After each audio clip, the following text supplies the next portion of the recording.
रामकृष्ण हरि। अब मैं एक ग्रह की युति के बारे में कुछ दो चार शब्द बोलूँगा। ग्रह की युति क्या है, कॉम्बिनेशन क्या है। एक दूसरे ग्रह के साथ होता है तो उसको युति कहते हैं। एक दूसरे ग्रह के साथ होता है तो उस ग्रह का जो है डिसीजन करना, उसका जो है फलाफल करना बड़ा कठिन हो जाता है। इसलिए उस ग्रह का बल देखना चाहिए। वो ग्रह किस नक्षत्र में है, किस साइन में है, और वो ग्रह बली है, दिग्बली है, नीच है, अस्त है, बकरी है, बहुत कॉम्बिनेशन है। तो वो कौन सा ग्रह प्रबल है उस युति में जो काम करेगा। इसलिए आज जो है इतना नहीं कहते हुए एक कलर दूसरे कलर में मिलाने से तीसरा कलर बन जाता है। इसी तरह युति ग्रह का युति होता है। कोई वायु तत्व है, कोई जल तत्व है, कोई आकाश तत्व है, कोई पृथ्वी तत्व है। तो उस तत्व में कौन सा ग्रह बली है। 4 ग्रह बैठा है, 2 ग्रह बैठा है, उसमें कौन सा बली है, कौन काम कर सकता है, कौन नहीं कर सकता है। तो इसलिए इसका कॉम्बिनेशन आपको बड़ा कठिन है निर्णय करना। फिर मैं छोटा सा आपको देता हूँ। ये साउथ इंडियन किताब है और ये बहुत महत्वपूर्ण है। ज्योतिषियों के लिए भी ये बहुत महत्वपूर्ण जानकारी है कि इतने महंगे महंगे किताब है, सब आदमी नहीं ले सकता है। और मैं ये नहीं कहूँगा मैं ही लिया हूँ किताब, मेरे हिसाब से ही बिकता है। तो किताब सब नहीं ले सकता है ये किताब। ये डॉक्टर साउथ इंडियन है, R.G. राव का है। तो भृगुनंदी नाड़ी, उसमें से कॉम्बिनेशन में देता हूँ, आम बात नहीं है। इसको ज्योतिषियों के लिए भी लिखने और रखने के लिए समझने की व्यवस्था है। और जो नहीं जानते हो अपना कुंडली में खुद देख सकते हैं। फैमिली के कुंडली में इस तरह का स्थिति। अब मंगल है, केतु है, पत्नी के कुंडली में अगर है तो उसका पति गुलाम होगा, उसका पति उसके साथ में हाथ जोड़ के खड़ा रहेगा, क्योंकि मंगल है उसका पति, पत्नी के लिए है, यानी फीमेल के लिए। केतु धार्मिक ग्रह है, बुद्धि नहीं होता। केतु के सर होता है, धर होता है, सर नहीं होता। इसलिए उस व्यक्ति को जैसे जैसे पत्नी कहेगी वैसे वैसे श्रीमान जी करेंगे।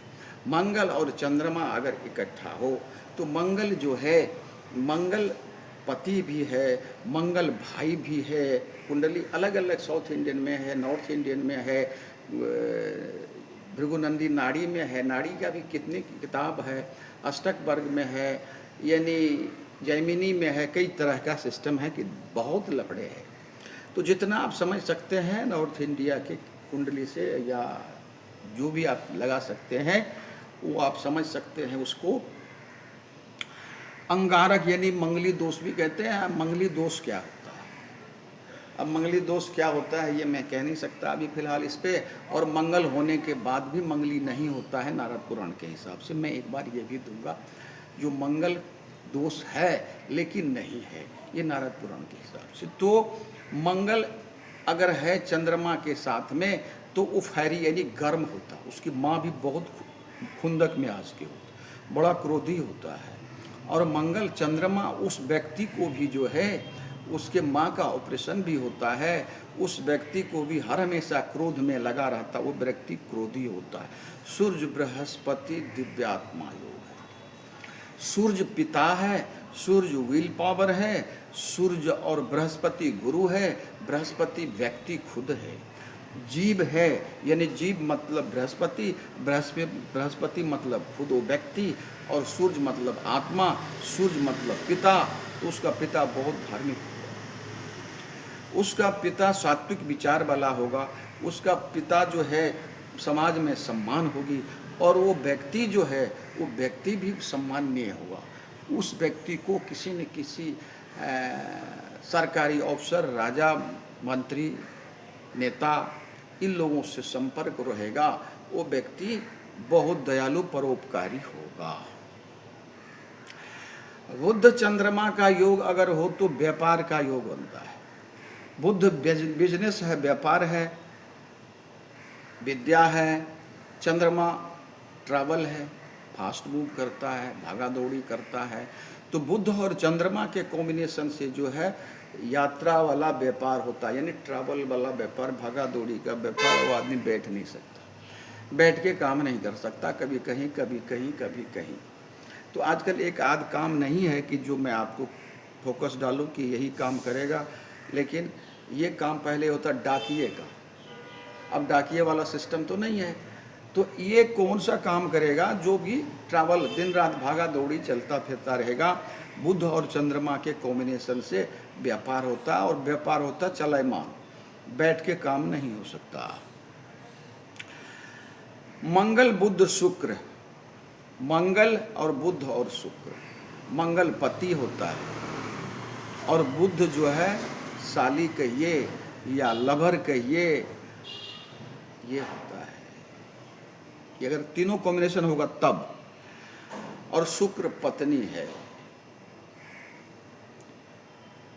तो ये तीनों का जब कॉम्बिनेशन बनता है तो मंगल पति है, चंद्रमा और शुक्र, ये एक न एक लाइफ मैरिज में, यानी लाइफ में, मैरिज लाइफ में समस्या बनी रहेगी। एक न एक आप दोनों के बीच में समाया रहेगा, घुसता रहेगा, कलह होता रहेगा, बीच में जो है विघ्न बाधा चलता रहेगा। मंगल बुध और शुक्र के कॉम्बिनेशन से आपका पतिदेव कहीं न कहीं सेटलमेंट में रहेगा, कहीं न कहीं किसी न किसी जुगाड़ में रहेगा, और बीच में ये विघ्न बाधा आपके लाइफ मैरिज में चलता रहेगा।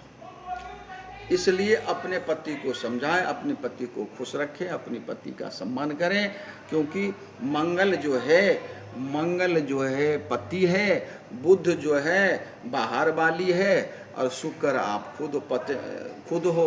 तो मंगल बुध और शुक्र के जब कॉम्बिनेशन होता है तो एक घर वाली एक बाहर वाली का कॉम्बिनेशन बना रहता है। इसलिए आप उसको, पतिदेव को समझाइए, बुझाइए और उसके ऊपर में सम्मान पूर्वक रखिए, क्योंकि मारने से, गाली देने से आदमी और बिखरता है। यानी कोई बच्चा खराब हो, बिगड़ जाए तो उसे प्यार से आप समझा सकते हैं, मारने और ताड़ने से तो और बिगड़ेगा। तो इसीलिए जो अगर कहीं गलत रास्ते पे, ट्रैक पे है, तो उसको लाने के लिए प्यार मोहब्बत चाहिए। इतना कह के आगे का लफड़ा नहीं लूँगा मैं। और लाइक ज़रूर करें और सब्सक्राइब, क्योंकि मैं नया इस पे आया हूँ और मुझे शौक़ चढ़ा है। मैं 35 साल से इस काम को करता हूँ, लेकिन मुझे था ये सब के चक्कर में, आज भी मुझे बनाने नहीं आता ये सब, तो ज़बरदस्ती डालता हूँ। तो लाइक और सब्सक्राइब करें ताकि मुझे भी पता चले कि हमारे इसको कोई लाइक सब्सक्राइब करता है, पसंद करता है। आगे जय श्री राम फिर दूँगा।